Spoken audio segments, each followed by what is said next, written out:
So it's time to do Mechagon Workshop, and you don't really have that much time to do research on the dungeon? Don't worry, I got you, so let's get started. The very first pull you do, you want to interrupt the detonate cast from these mobs, and then onto the first encounter that has two bosses. This one has to be tanked, and this one not really. Keep blasting the Gnomercy while dodging the charge, and when you see vent jets, get behind or just outside. As for the pummeler, the tank needs to take it into the hammers and smash it 3 times to remove the shield. After that we can kill it. Just a tip to optimize DPS, hammer both of them. Next pull, be careful with his frontal cone and his living wastes that blow up when they die. You can and should line of sight here. Finally, just dispel the debuffs that you get from these dogs. The second boss is pretty simple, as it only has 2 abilities to worry about. So the first one is a leap where we want to spread out.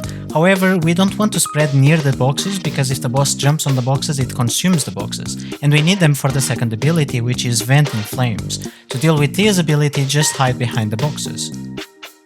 This next pack of mobs can seem quite difficult, but it all comes down to dodge stuff on the floor, interrupt as many casts as you can, and also throw some dispels here and there.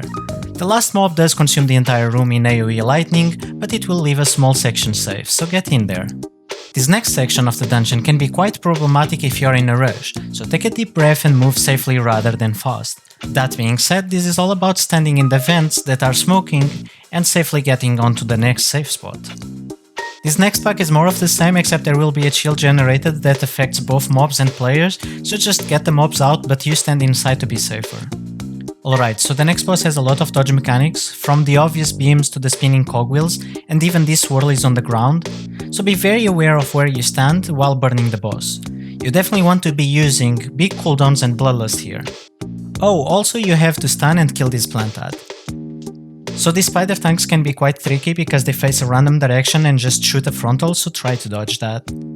And this last pack is more of the same, but just a nightmare, so if you can Invis-Spot or Warlock Gateway to skip them, then go for it.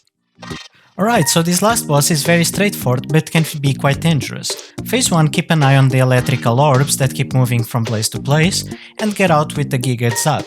Also, be careful with this beam so you don't die like I did. Phase 2 is just more of the same, but you have less space to deal with these mechanics.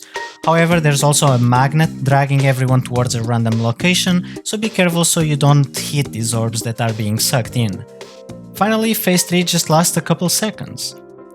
Alright, so if you made it this far on the video and feel like it helped, feel free to press that like and subscribe buttons. I'll see you on the next one, take care.